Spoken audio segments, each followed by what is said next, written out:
Welcome to the Coach V Show, your radio show from Hollywood on personal development, powered by Island City, where the beach meets the streets. We are going to be interviewing this evening your boy from Jersey, Teddy Labissiere, who is the owner of the house and video and photography company called Caravan Film Crews, and is very knowledgeable on Bitcoin. Here on the Coach V Show, where iron sharpens iron, together we rise. And now a word from our sponsor. Say, for things to change, say, I must change. Say, if I don't change, say, nothing changes. Say, if I do change, say, everything changes. Who's ready to get better?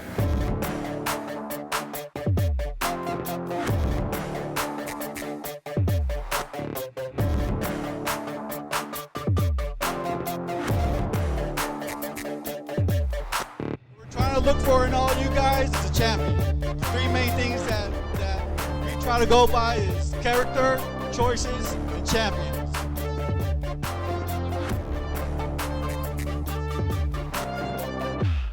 What it is that you, me, and we do for ourselves brings progress. What we do for others brings fulfillment, and what we do in both earns success. You are now tuned in to the Coach V Show. Welcome, the Coach V Show, your Hollywood radio show for personal development, with expert insights and interviews to help you, me, and we work to be our best and live our best life. Offering for your consideration success frameworks, behavioral models, and life lessons that, if you find that it is appropriate, extract it and deploy it all over your life. Here on the Coach V Show, where iron sharpens iron, together we rise. And powered by Island City out of Hollywood, California, where the beach meets the streets. Today, I am juiced to have one of my brothers on the show today. We are bringing in Teddy Labissiere. And Teddy is the CEO of Caravan Film Crews, a film and photography production house located here in Sacramento.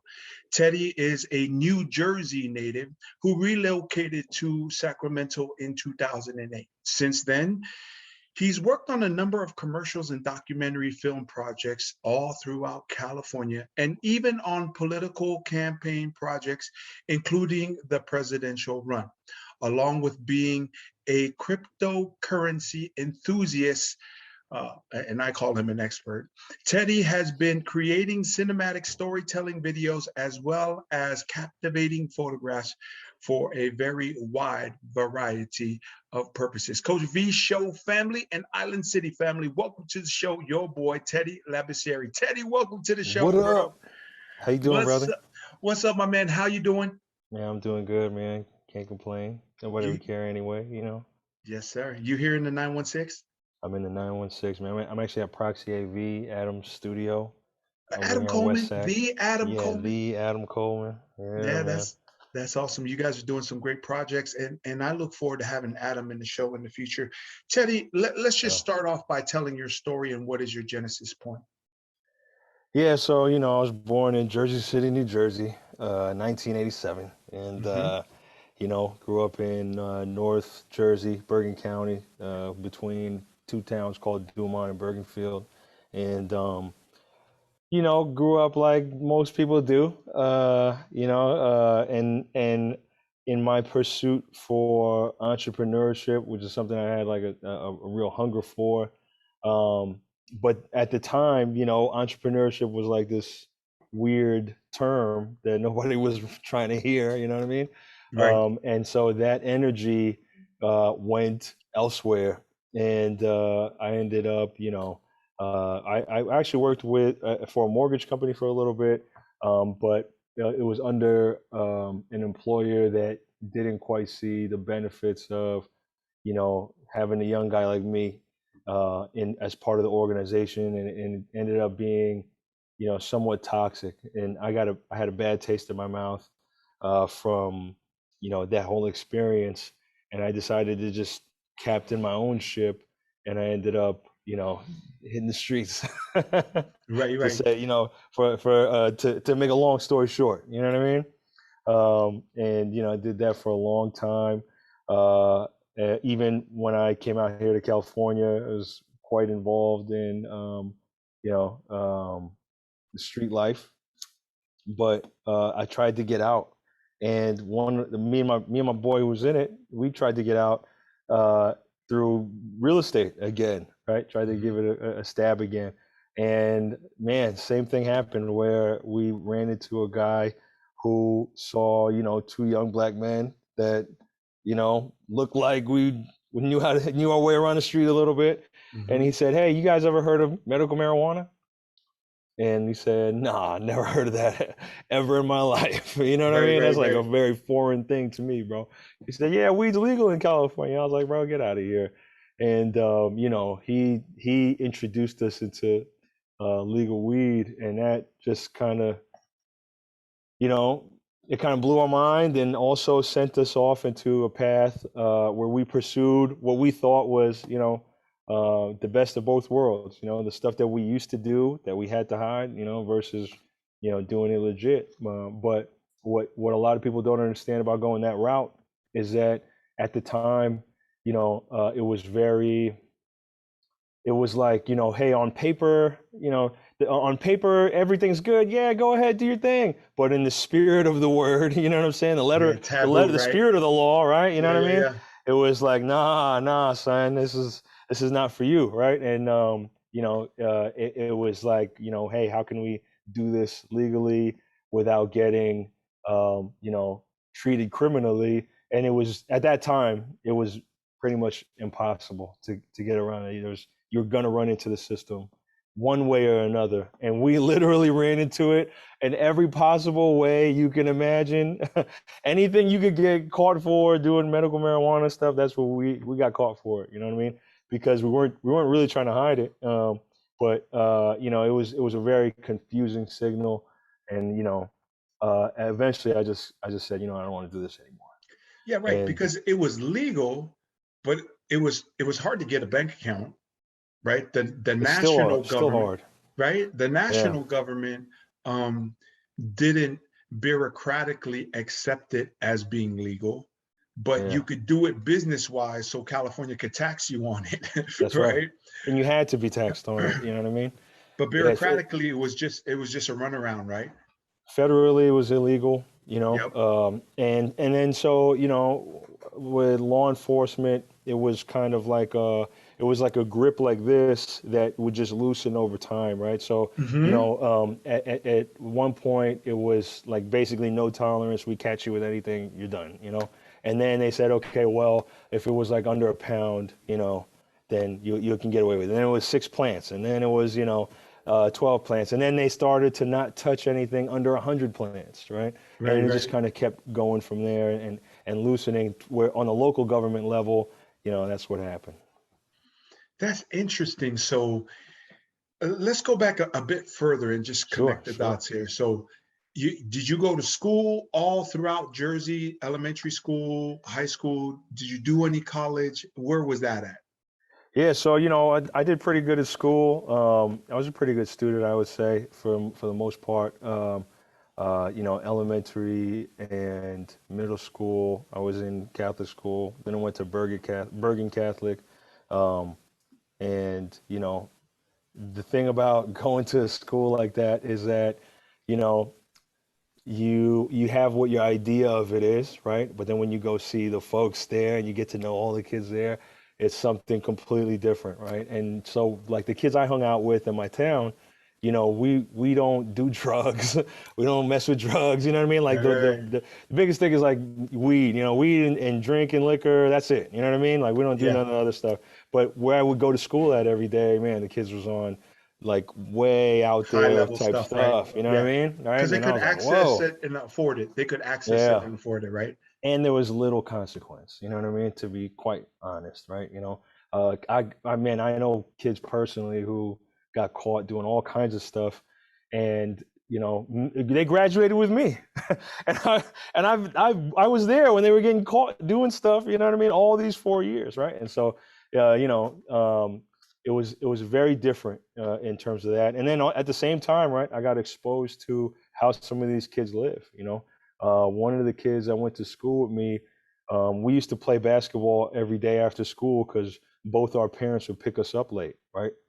And then one day, I'm just talking to him, like we're just talking like regular, right? We're friends. And I was like, oh, that's a nice phone. He had like a nice Verizon phone. At the time, it was nice. Now it's like it's like a relic. But it was like touchscreen, all that stuff, right? I was like, damn, that's a nice phone. He said, yeah, my dad's VP over at Verizon. You know what I mean? And I was like, Right. whoa. Yeah, I had no yeah. idea, right? Like these Yeah, are the yeah. kids, right? And go to some of these kids' houses. Man, I went to this one kid's house. I would like be cool with him all high school, senior year. Finally went to his house because I had a little eBay business at the time where I buy stuff from these kids and sell it on eBay. Went to his house, man. There was a nice stream that went all the way up to his house. Knock on the door, he opens it, we walk in, and the stream continues into the house all the way into the back, dude. This dude has a river in his house. You know what I mean? Right, Like, right. so like stuff like that, right? Like legit, these cats were paid, and that also kind of, pushed me into like wanting to pursue all that, right? Exposure to that. Not that it wasn't a bad thing in terms of it broadening my horizon, right? But it was an unhealthy, I was looking at money, right, as the key, right? Instead of looking at all that as a byproduct of building yourself, right? And building your own, character up and your own personality up and your habits and whatnot, all the stuff you teach, you know what I mean? Right. So, And, and yeah, Teddy, let's go further, and then we'll start breaking down some of these life lessons, right? sure. Because when you said, here go these two black brothers running miracle marijuana, you're being introduced into some things that weren't the normal for guys like you and me, especially for me being first generation. You could tell us about your story, but what is your background? What is your ethnicity? Mom and pops, talk about that. Let's go Sure, even for back sure. further. Man, so my mom is Filipino from the Mm-hmm. Philippines, and my dad is Haitian from Haiti, right? And they separated when I was about 2, and it was just kind of like this very distant relationship between them, and so but for me, like it was just as equally distant, you know what I mean, between me and my father and whatnot. Mm, And so growing up in my house, right, I'm Filipino because mm, that's what my mom's teaching me. You know what I mhm. mean? But the moment I hit that door, I'm black. You know what I Say mean? that again, You know Teddy, what I'm saying? and then break that down. Break that down So for as a like kid. What were you thinking? it didn't really hit me until I was maybe like 5 or 6, and I was really understanding how much race mattered, especially when it came to me and how people considered me. Because that wasn't a conversation that we had at home. My mom probably didn't even know how to have that conversation with me at such a young age, and also couldn't empathize with the experience of having a black child. You know what I mean? Like she just Hmm. doesn't know. She's an immigrant from the Philippines. You know what I mean? Hmm. And so when I'm out in the street, even as a kid playing in the street, meeting other kids and whatnot, you know what I mean? Like you look at me right now, like most people can't tell I'm Filipino. Right. Most people can't tell I'm anything other than another black guy, right? Yeah. Yeah. And you know and so my experience interacting with the world has always been through that lens. You know what I mean? Of being black in America, right? On my Haitian side, I didn't get too much of the Haitian culture, Mm, right? And the Filipinos, truth be told, man, like until they found out I was Filipino, didn't treat me like I was Filipino. You know what I mean? Well, right. black folks was always like, "Oh, what's up, bro?" You know what I mean? It was like it was nothing. It was like family. You know what I mean? And so, that was generally my experience growing up and all the way, I mean, until life now. You know what I mean? That's my experience. So, Yeah. So let's break down a couple life lessons that you remember that you'd like to share and empower me and the audience with in terms of identity and then introduction into things that weren't the norm. Any frameworks like that, Teddy? um, you know, uh, when in terms of like an introductory into frameworks that weren't the norm,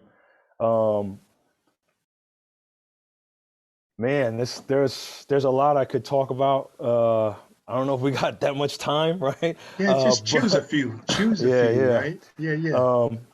You know, you could, in terms of like teachers, right? Growing up, right? Man, in New Jersey, like, all right, in New Jersey, New York, like, even though they call it the big melting pot, right? Everybody's separated. Everybody's like doing their own Right. thing. You know what I mean? It's just like, it's just the way things are, right? And everybody has something to say about everybody else. And so, you know, me in my household being Filipino, but then being at school being black, right? I had to learn that, right? Like I wasn't told that. I wasn't taught that. I wasn't prepped for that, right? And so I'd interact with it, you know, teachers making, you know, some off-color remarks, you know what I mean? Or, you know, saying certain things. Other kids, you know, talking about my skin color and whatnot, you know.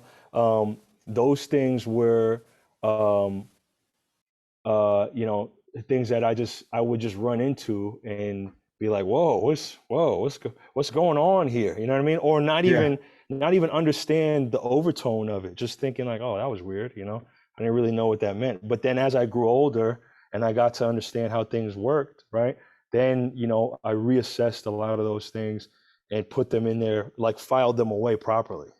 Right, like, oh snap, you know, Mrs. So-and-so, she didn't really like me, you know what I mean? Right, And now I right, know why, you know what I mean? She just didn't like anybody that looked like me, you know what I mean? right. And that was the thing, right? So, you know, the other part of it is when you get to understand that a little bit better, right? Then you also find out that it's not really a personal thing against me, which is what I thought it was some of the Right. time, right? And you internalize, especially as a child, right? Like you just internalize it like that. But when you understand and you know not to take it so personal, not that it's right, you know what I mean? But That's right. it's just that it's not directed towards me personally, you know what I Right. mean? And that was a huge breakthrough for me to get to know, you know, the world, and continuously understanding and processing the entire world as I interact with it, you know what I mean? And my way of navigating through it. Yeah. It's interesting too, because though I'm not biracial and my kids are biracial, because Martha is white and black, and then Word. I'm Tongan. That's Um, triracial, yeah, you yeah. know, like my So kids. yeah, Yeah. right.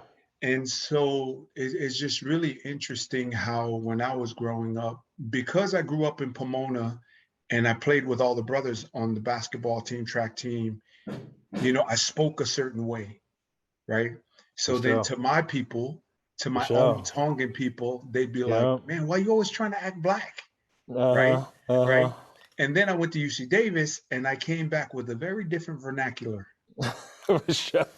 and talking about Yeah. things that they normally don't talk about. And then versus small talk, I wanted to talk about and engage in conversation that actually dealt with some shit that really mattered. Right. Word. How did you face that? Right. Because I faced it. Then all of a sudden, oh, why are you trying to be white? Right. Mm-hmm. And then Mm-hmm. getting to a level of awareness that really ignorance is ignorance and lack of understanding and awareness is ignorant regardless of the color. Word. Come That's on, real. Ted, That's right? real. That's real. Yeah, man. These are kind of conversations when you and I are on the road that we're talking Yeah. about all the time. and Yeah. and then and then it's just not what the definition that we presume white folks to be: rich, wealthy, educated. That's not how all of them are, and that we can actually be anything that we choose to be, That's and right. not just in terms of how we think and how we feel about ourselves, but actually what we do. Absolutely. Right. So Absolutely. as I say some of those things, and then you have a Filipino mom, but you walk out the door and you're black, and then I'm saying some of your relatives didn't really accept you because they didn't accept me in the way that I was, right? Just some real Mm-hmm. talk. For And sure. then because of how I acted, I attracted a certain level of engagement from everybody. And then when I found out that I'm good with who I am, and people will accept people that have great character, are very respectful, do what they say they're going to say. They do what they said that they would do, right? Like, Yeah. when did that shift happen for you, Ted? Man, if I were to put it, for me, it may not have been like a aha moment. Yeah. It was just Usually it's progressive anyway, it's right? progressive. Yeah. Yeah. Go ahead. But it probably took me. So I got a scholarship to go to Seton Hall out in Okay. Jersey. And I Yeah. went there for a year and a half before I figured out college wasn't for me. But from that point, because at that moment, what I was dealing with was, I wanted to be a business owner, right? Hmm. But there was no pathway that somebody could say, oh, you want to be a business owner, go do this. You know what I mean? Right. For me to pursue that and learn how to be one and then end up being one. And then everything out there that was teaching you how to be one was multi-level marketing, right? Right. So, Right. and so, no knock to that. If that's your hustle, that's your hustle. You know what I mean? Not saying you can't make money in it, but it's just a little bit different than what entrepreneurship, traditional entrepreneurship, typically is, right? And so, that energy, like I really just wanted to do that. I wanted to be a business owner, but there was no way for me to do that. And none of the conversation I was having was conducive to me wanting to be that. And so that energy, that ambition, it routed itself right into where, the pathway of least resistance for me to be who I wanted to be, which was a business owner, but it was in the street, you know what I mean? Right. And so, I was hustling even in senior year of high school. And, I stopped like maybe August before I went to college because I said, you know what, I don't want to do this. I don't want to do this. You know what I mean? I just want to go to school, right? I got a scholarship. Like, I'll just do that and figure it out from there. But man, I remember vividly, man, it was a business law class, and in all of my classes, me and the teacher have dialogue, man. I'm asking questions, you know what I mean? It's a conversation because I'm like trying to say like, okay, I'm trying to really understand this stuff, right? It was business law, and there's this red-haired teacher, kind of short, and she was real smart, man. Like not smart, like intelligent. She was that too, but she was like, smart mouth, right? Like she like typical from Jersey, type person, right? And we would always have these conversations in class. And then one day I guess she thought that I'm having way too much conversation with this kid in the back row. You know what I mean? Like this is done, right? But she didn't do it. She didn't tell me that in a way that was productive. She said some smart aleck remark to me and like completely shut me down. And I was like, whoa, where did that come from? Why is that happening to me? I thought we had a good relationship, right? Right. And that was like the point where I kind of, it was like the straw that broke the camel's back. I'm tired of somebody, like suppressing me. You know what I mean? Like I'm trying to do this. I'm trying to do this thing, right? And I'm tired of hitting a brick wall, right? And I don't need the attitude. I'm willing to put in the work. You know what I mean?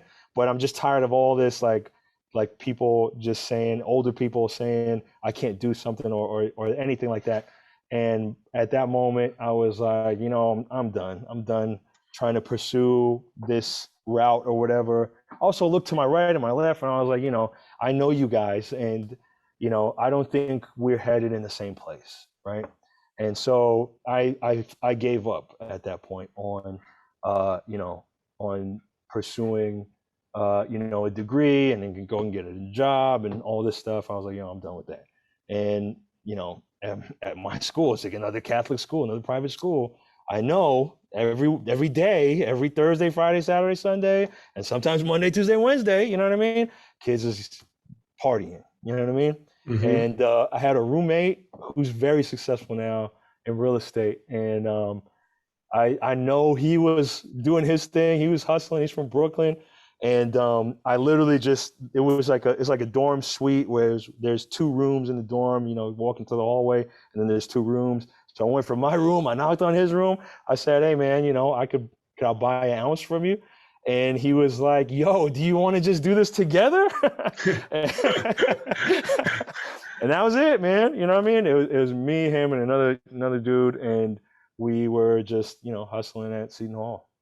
And then from there, you know, I left school and I tried to do the mortgages and real estate, hit another dead end with another person at the helm here. You know, it was just like that repeated cycle for me, man.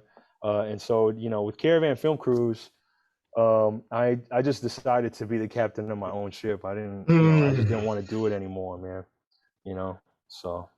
So it was everything's been interesting great. because the very first conversation that we had when we first met, I actually, because you were working for somebody else that we both know. That's right. That's right. And I told you like, well, are you working for that person or are you working for you?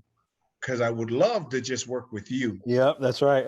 But you weren't there yet, right? You weren't there yet. You were like, no. I work with these guys, and then you can book me through them. And then now here we are at very different places than when we met back in probably 13, 14, right? Yeah. 2014. So tell me how that story went, where you have this awareness for a decade or so. You figured out that you're not a traditional education, get a degree, get into a job, be in a structured and, you know, really a dictator environment where people tell you what the hell you need to do in terms of mortgage or anything like that. How did that all happen? Talk us through that. You know, so that company that we met at, right? They were actually my client at first. I was doing some a little bit of like motion graphic work for them, and then they said, "Look, man, we're gonna hire somebody full time anyway. You know, we could hire you. We love working with you." And I said, you know, I could use the money, right? Yeah. Right.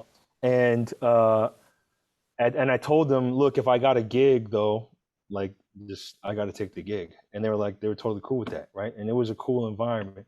And at that point, because I know I could rely on my own hustle, I never treated, you know, the relationship as if you're the employer, I'm the employee. I was like, look, I'm on your ship, so you're gonna go the right way. You know what I mean? And we would have meetings, or we would have massive arguments about what to do on a project or whatever. But ultimately, you know, because they're the captain, it's up to them. And a year before the company dissolved, I had said, look, man, like now, this was like 2015 or 16 or something like that. It was like, yo, we need to push video heavy. Video marketing is the thing right now, right? That's all Gary Vee was talking about, you know, that's all, a lot of these marketers are all talking about that, right? And so I told them, and we had this like an in-depth conversation. And I didn't say it like in a nice way, like I would normally people talk to their employers. Like we had a real good open relationship. I just said it straight up. This is what we need to do. If you don't do it, it's, you know, you're dumb, right? And it didn't quite happen like it should have. And eventually they let me go because they were closing the company. And you know, and it was at that point I was like, look, you know, I was talking to myself. I was like, listen, man, we're done working for other people. It's got to be our hands on the steering wheel. You know what I mean? We know where to go. We know where this thing needs to go. And that was it. You know what I mean? I had unemployment for a little bit. And from there, I just turned up the volume on, you know, on selling gigs. You know, I started Caravan Film Crews, and you know, booked gig after gig after gig after gig after gig, and it's been like that ever since. So now you're not only just booking like regular gigs, right? Because so you do the weddings, you do the events, you do events for Invictus Youth Foundation. You've done some of my past events when things were still going live. But then you also were doing like some of the heavy hitters in my industry, along with short films and films. Talk to us about how that's going. Yeah, like, all right, so me and you were in San Diego at a hotel. Oh, that's right. That's right. And we were going to shoot the promo for Torrey Pines, right? Yep, right. And I had my camera on me, to take pictures with and whatnot. And we had gear and we were lugging it, you know what I mean? And we were standing outside waiting for the Uber. And somebody comes up to us and says, "Hey, you gonna do camera work, right?" And I'm like, yeah. And he says, "Oh man, I'm always looking for a shooter down here, in San Diego." And turned out to be Adam Coleman, whose office I'm at right now. You know what I mean? Shooting, doing this podcast that year. And I've been working with Adam, who is the #1 guy for Brendan Burchard. Yep. And Brendan Burchard is the #1 guy for basically whatever influencer out there you want to talk about. You know what I mean? Yep. And so, since then, I've shot a few things for Brendan through Adam. And recently, we just did Brendan's mastermind, where he had, Trent Shelton, he had Lewis Howes, he had Dean Graziosi. It was like 40 of these people. I mean, if you were to tally up all the followers, subscribers, it'd probably be like, 200 million people, that follow this group. And they go to Brendan's mastermind. It was out in Napa. And so, we did that. And then Brendan had us come out and shoot something for him and Mel Robbins, who's got a book that just dropped. So yeah, man, it was through Adam that I was able to do that stuff, which is awesome. We've done stuff for HBO, Alicia Keys. We did stuff for Jennifer Newsom, First Partner of California. Just a ton of work. L'Oreal, just a ton of work, man. But it all started going down there to San Diego with you, man. No, and I'm so happy for you because you got the skill and you're a good guy. You're just a good guy, and you and your wife are awesome. How many kids now? You guys got? We got 3, man. The youngest is 1. No more man-to-man defense. You got to play zone. That's right. Got to play zone. How's that going? How's the wife doing? It's going great, man. My wife is doing well, and it's a challenge. You know what I mean? But it's always worth it. With the kids, having kids is the best thing ever. So how is it that you settled and said, you know what, this is my craft? How did you come to that? Man, so all right. So when I was transitioning from, I don't want to sell weed anymore, whether it's medical marijuana or whatever, I was done. You don't want to sell weed anymore. I don't want to sell weed anymore, man. I don't care if it's legal. I don't care if you call it legal or whatever. I don't want to do it anymore. I was transitioning from that to whatever else I was going to do. And there was a videographer that we hired to shoot some commercials for our company. And I also had a friend of mine, a real good friend of mine, who was doing some management work for a label called Livewire out in the Bay Area. Mm-hmm. And he had some of their not necessarily A-list artists, but it's kind of like the B-A list artists that he was managing. And we were talking one day. He was at my house, and we were talking, and he said, "Man, I need video. I need a ton of video." I said, "Man, I know a videographer." He was like, "Look, if you can get me a guy that can do really good video, I can get you a ton of work. It might not be paying like how you could be paid, but it will be a lot of work. And then after that, we can start paying you what you're worth." And so I got this videographer on. I told him, "Look, man, move out of your mom's crib, live in my house, right? And let's build this video business, right?"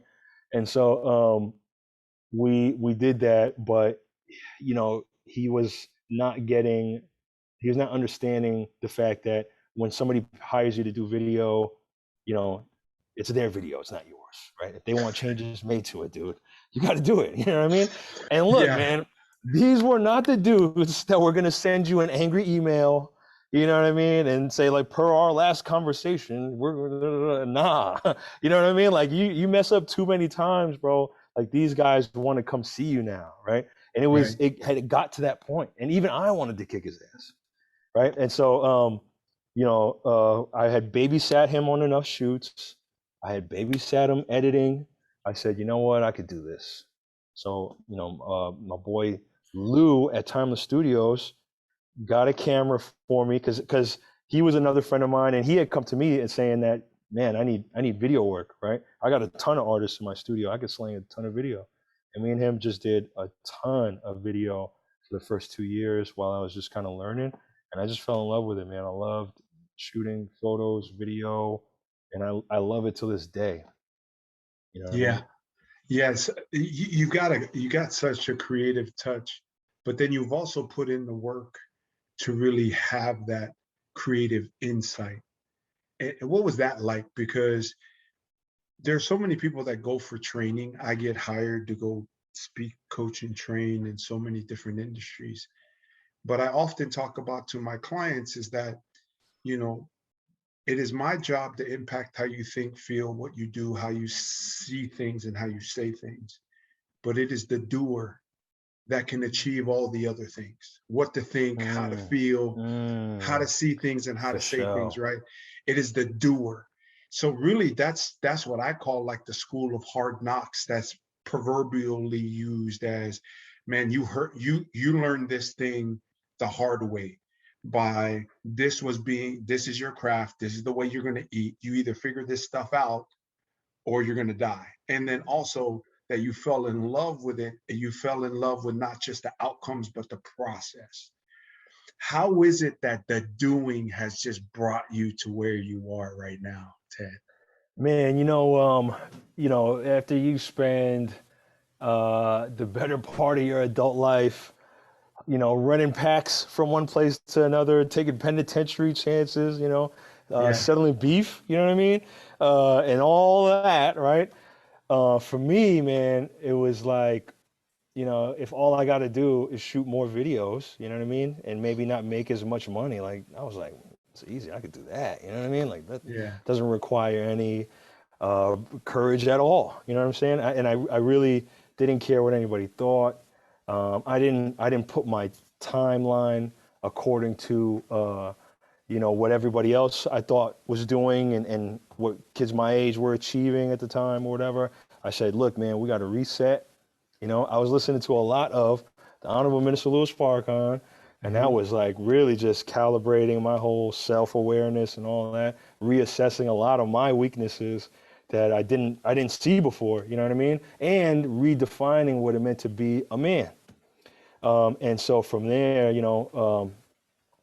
I just said, look, I don't care if it takes me 1,000 years. I'm just going to do my thing. You know what I mean? And I'm going to do what's good for me and what's right for me, and and do this business and work it. And that was it. You know what I mean? I just literally kept my head down. Our first year, we shot 100 videos. The second year, we did 200. You know what I mean? And shooting 100 videos, man. By the time you get from your first one to your 100th one, you learn something. And as I continue to practice the craft, and as I continue to learn, I just kept applying more things that I would learn. I would use YouTube. I'm a student of YouTube University. Learned everything that I know about video and photo from YouTube, and I take it and I go and do it. And repeating that process thousands of times. Before COVID, man, I was taking 3,000 to 4,000 photos a month. You know what I mean? Like, that's just what it is. And compared to hustling packs, ending up in jail, or going into somebody else's hood to do whatever, you know what I mean? Like, that was nothing to me. It was nothing. And I think that there's a lot of guys who were like me or are like how I was. And if they were just, exposed to something that they were really attracted to learning and delving into, they could take that same hunger and ambition and flip it.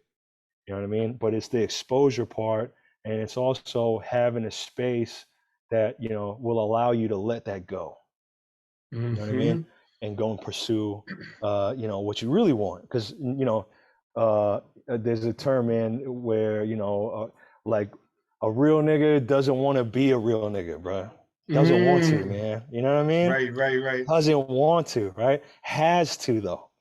You know what I mean? But doesn't want to. So, it's kind of, it's just all that, right? All that. Right. Man, that's so huge, man. And to see where it is that you are today. And it's interesting because I always saw that in you. Oh yeah. And not because of the fact that your skill set, because I think both of our skill sets were very different when we both met. For sure. Right? We're talking about 2000, what was that? 2013 is Yeah, 13, 2020. 14, something Yeah, like yeah. that. 2014 maybe. Yeah. So we're talking about my level of vision and about what things need to be like. But I did know this. I knew you were a good person and that I Oh could man, I work with appreciate you. that, man. Right. And it's the Thank you, same man. thing that you've always said about me is like, B, For when I sure. call you, you're like, you're one of the only cats that just tell me you don't try to roll me around or nothing. You're just like, hey, Straight Ted, this up. is what I got for the project. This is what I could pay you.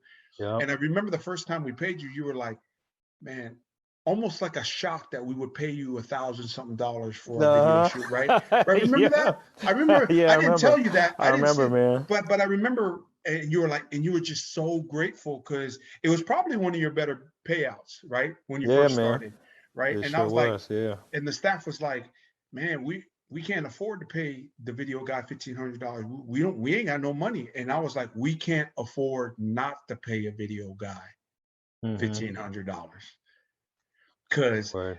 I have to speak less about what we do if I could just send a video and then go follow it up with the juice I got in the boardroom. This stuff's a wrap, right? You know what I tell clients till this day? I always talk about you and how you told me I got to have you at every event doing photo and video because if you don't film it and It's capture like it, it never it's like it happened. never happened. That's It's right. like it never happened. You know what I mean? Yeah, that's right. 100. Yeah. That's right. And then all of the real estate folks that I deal with, all of the mortgage folks, when we talk about video marketing and enhancing how people think and how they feel through a video, nothing tells the story better. Nothing. That's why Sure. live TV, that's why sports, because it creates that emotion and makes you feel a certain way, It right? does. It Versus does. watching a tape something. But that's what video that has a mission and a purpose, right? Because I mean, I'm gonna be getting some notoriety that's just absolutely crazy, and we haven't done anything for like 18 months, and I'm like, you're gonna give me that award? They're like, yeah, what you do for kids is amazing. All I'm doing is playing the same videos we shot over 2 years ago, right? It's been COVID. It's like, you know what I mean? I keep putting this stuff for the kids. Hey, Yeah. we're doing our first fundraiser coming up. But what I did know is not that I knew exactly how video should look like, how B-roll should be like, right? But I did know that you would do your best and that you were a good person. And I love Yeah, I being around appreciate you, that, right? man. Because I worked in so many industries that I hated the mofos that I was around. They probably hated me too, and that's all good, right? No But doubt. if it was my deal, and if it was the foundation that I was a part of or heading, right, or my business, in which case we're about to do some major projects in the coming 6 months to a year, it's just going to be with people it is that I really care about, that we're aligned. And ironically, right? And you tell me this. So where does your faith come from? And then we'll talk about that. Oh And man, what is your faith that you subscribe to? so I'm a Muslim, right? I'm a student of the Most Honorable Elijah Muhammad, and um, we're taught, man, that faith is one of the strongest forces that you could have. You know what I mean? In your being. You know what I'm saying? And that you may not see how you're going to get wherever you need to go or where you might end up. You know what I mean? Right. But you got to have faith to start taking some steps in that direction. You know what I mean? And create Mm-hmm. movement. Minister Farrakhan always talks about how the first law of the universe was motion, and then order came in. Right. Right. So you got to do something. Mm-hmm. So in that, you and I always crack up, right? Because I'm spiritual and faith is at the center of who I am. And being around you I was just amazed that as a Muslim, you knew more scriptures than most of the Christian brothers that I knew, No right? doubt. From the Bible, right? And you'd always Yeah, laugh when I'd say that, right? But yeah. but where does that all come from? And then like to me, we're like brothers. And other than the So, fact that you can't do anything to me in a basketball court, that's different. But oh, no, oh, you're no a doubt. baller. You're a baller. But it's just so interesting how we're just the same in terms of alignments and congruence in terms of our approach to life, mastery, having family be something that we prioritize, but we're very different in terms of our religion, but actually, ironically, very much the same. Talk about that Very real much the quick, same, man. and we'll move forward. So first of all, like no Muslim in the world, no matter what sect of Islam that it is, believes or doesn't believe in Jesus. Mm, In the Quran, it has chapter 18 is called Isa el-Masih, which translates to Jesus the Messiah. And then the mm, very next chapter is Maryam, what's up, bro? Which is the Virgin Mary. You know what I mean? yeah, And yeah. so, there's no difference in terms of that, right? I think where a lot of Christians or Muslims differ is in the language that we use to speak about our religion, but Mm, or interpret scripture or whatever. And that's why a lot of Christians don't want to read the Quran. A lot of Muslims don't want to read the Bible. But the way I was taught in the nation, you know what I mean? We honor all the books of God. You know what I mean? mm, All wisdom comes from God. If you found wisdom anywhere, guess where it was from? You know what I mean? And who am mm. I? Who am I, right? To discriminate between which wisdom I should, decipher. It says in the Quran that a messenger was sent to every community, some of which you know, some of which you don't know. You know what I mean? And so if a community is Hindu and they got, they follow Krishna and the Bhagavad Gita or the Upanishads or something like that, you know what I mean? Then, who am I to say that their messenger didn't come from God? You know what I mean? Yeah, And so yeah. with us, man, like we're taught, to study all of it, everything we could get our hands on. And, especially the Bible. It goes hand in hand with the Quran, like one precedes the other for a reason, right? Right. And I've gotten. I mean, you'll continue to get wisdom out of the holy books if you just stay in them and explore. You know what I mean? You just continue. Like you could read the Bible 50 times, and on the Right. 50th time, think of it in a different way than the first one. You know what I mean? Yep.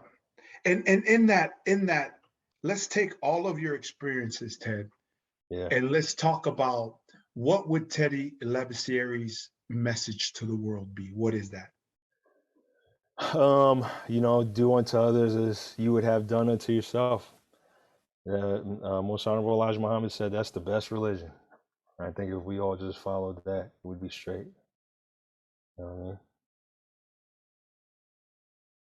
And in that, and so say that one more time, because I think we all need to hear that.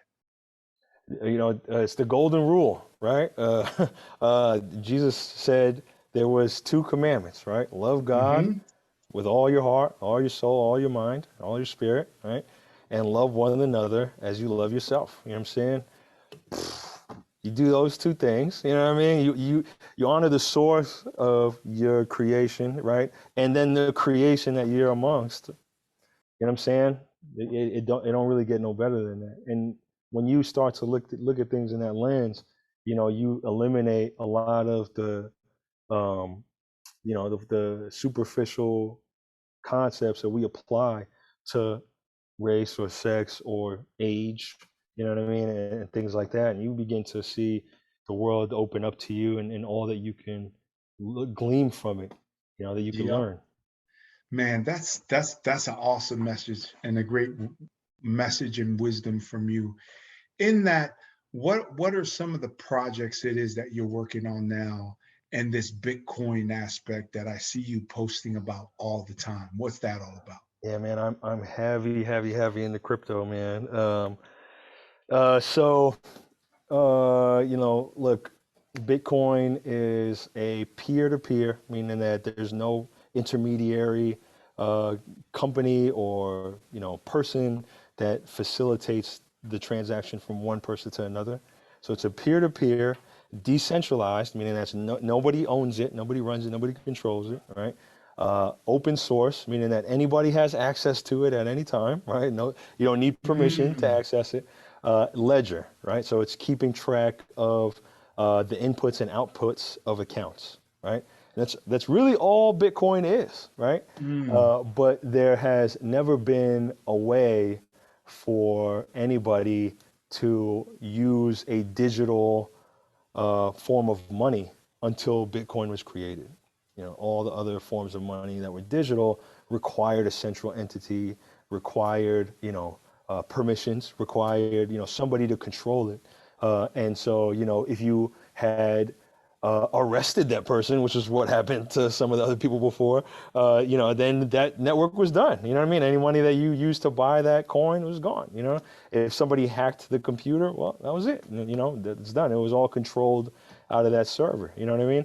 So with Bitcoin, you eliminate a lot of the points of failure and points of attack, and you create for yourself a way to secure your own money.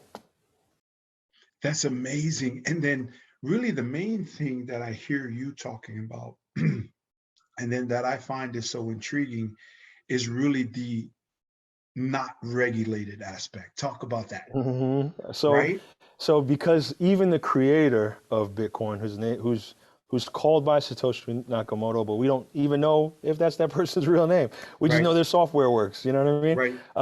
But even the person who created Bitcoin can't control it, right? And so there's no point in which any government in the world can put some kind of handcuffs on Bitcoin or slow it down or stop it or regulate it. Janet Yellen, back in I think it was 2014, she was on a Senate advisory committee and she was speaking to the Senate, and they asked her how to. She was the former head of the Fed, right? Her former chair of the Federal Reserve, and she said, "Look, from our knowledge, from how we've been examining Bitcoin, there's no place where we can, put any kind of safeguard or on the on-ramp, off-ramp, part of Bitcoin where it interacts with a bank in a way that we can control it. We can't do it. You know what I mean?"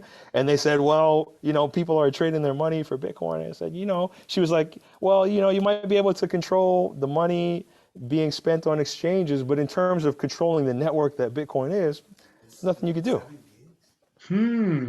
Yeah. So, that's it's a very attractive aspect for a lot of people. And a lot of people want to say it's for terrorists and drug dealers. Only I think the number now is 1.3% or 1.4% of transactions are illicit for Bitcoin. But the thing is that if you had, let's say, $1 million, or let's say you had a money that might as well be $1 million to you, right?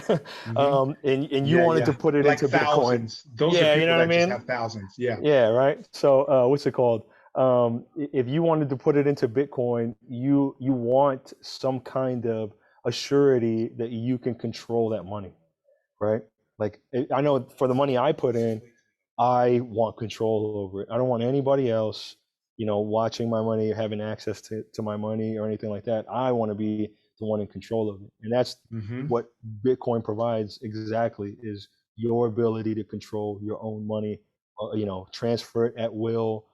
You can travel the world. You won't have to declare it because you don't physically own the Bitcoin. You just have access to the Bitcoin to spend it. And even if you just didn't want to declare it, nobody would know. Nobody would know that you have it. There's no way of knowing that your wallet is yours unless you buy it on an exchange or through Cash App or something like that. But if you have your own private wallet, nobody knows that that's you.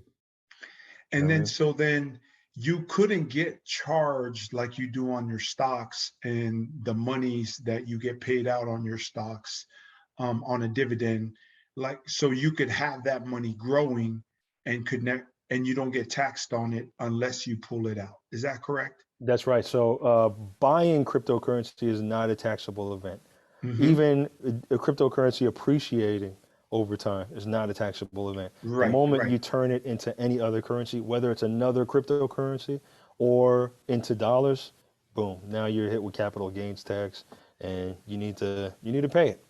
Or maybe you don't. I don't know. You know what I mean? And I advise everybody to pay their appropriate taxes, but I'm just saying the Right. reality is there's a lot of people out there that just don't. You know what I mean? Hmm. And where's Bitcoin going? Because really, to me, as you've been telling me for 5 years to get into this game, I think probably when we first talked about it, it was probably like 1300. I think, right? It was like Maybe it was like 1300 or 1200 for a yeah, you Bitcoin know what? back. It might have been that early, dude. It might have been It that was that. early. It was early. It was Yeah, it was early. very early. Yep. Yeah. Cause I, cause I got in when it was just under 1,000. Just under a So thousand. yeah, So so I at probably did talk 13, to you about it. and you were like, man, you need to get in on this. So now I'm thinking mostly jump in on some Satoshis and I'm going to write it out, right? Yeah, man. But in that, where is the future of this going? So let's talk first about where it is when you got in and where it is now. So you got in when it was under 1,000, and where is Bitcoin now? Yeah, so my boy had told me about Bitcoin, like, maybe like 2012 or something crazy like that. And he told me it was internet money, and I was like, bro, that's stupid. Like, get Right, out of right, here with that, right, right? right. And I don't know what the price was, but I know it was like nothing.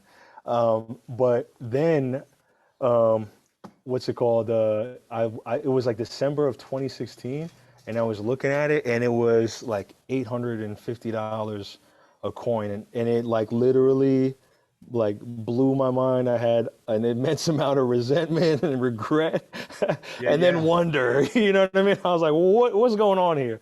And I literally, I kid you not, what I said to myself was, look, I don't know what this is, but I'm gonna find out because I'm not gonna miss this boat. You know what I mean? Yeah, And yeah. that was it, right? So I went on a binge from January 1st, literally New Year's Day, 2017, till maybe April of 2017, like hours every day, just looking at information, reading, watching hella videos, hella lectures on Bitcoin, and just devouring it. But it went from $1,000 to $20,000 that year. It did And where is it 20x. now? And where is it And now? now it's at $41,500, man. Um, Right. Bitcoin is probably look, everybody can make their guess. I don't care if you're Warren Buffett, I don't care if you're, Jeff Bezos. Everybody can make their guess, and all guesses are equally as valid. Even the person who has Mm. no idea about Bitcoin, right? Nobody absolutely knows where it's going to go. But I've been literally studying Bitcoin every single day, 7 days a week for the last 5 years. And from my study, I really think we're probably going to be upwards of $1 million worth of, per Bitcoin one day. I don't know when. I couldn't put it, if I were to put a time frame on it, within the next 10 years. 10 years. That sounds mathematically correct in terms of progression. Um, so tell us really quickly, because we're running out of time. Take a minute and tell us the difference between Bitcoin and traditional stocks. Got you. Okay, so when you're buying a stock, you're buying a piece of a company, but the SEC has labeled cryptocurrencies as property. So it's like buying a house, right? Hmm. And when you buy a house, whatever price you bought it at, the price can appreciate or depreciate over time. And then when you sell it, right, there's a profit there from it appreciating or depreciating, kind of like stocks, right? Hmm. But with stocks, they'll pay out a dividend based on the performance of the company that year, Hmm. right? And you'll get a piece according to how much stock you own. Um, Now, other than the regulation part, right? With crypto, we're talking about a brand new asset class, right? With stocks, like there's new companies that come out, and you can ride the wave of those new companies. If you bought Facebook at $5, you know, touchdown. You know what I mean? Yeah, Like yeah, yeah. you That's won, you right. win. Good game. That's right. Yeah. So but and you could do that, right? But with crypto, like we're talking about an entire class of investment instruments that are as early as Facebook at $5. You know what I mean? And so, there's new coins emerging all the time, new technology emerging all the time. And we don't know which one is going to be viable into the future. Something that is in the top 5 crypto this year may not be next year. And I've seen it happen. And I've lost money on coins that I thought were going to make it. You know what I mean? Give us some Like, so- examples of that. What are some examples? Oh man, of- like if you look at like Raven Coin, super early on, very popular. Everybody said it was going to be next Bitcoin. You haven't heard anything about it in the last like 3 years. You know what I mean? Right. IOTA was supposed to be this thing called Internet of Things, where if you pull up to the gas station, your car talks to the gas pump and pays it, as you pump, right? So like eliminate the need for cards and whatnot.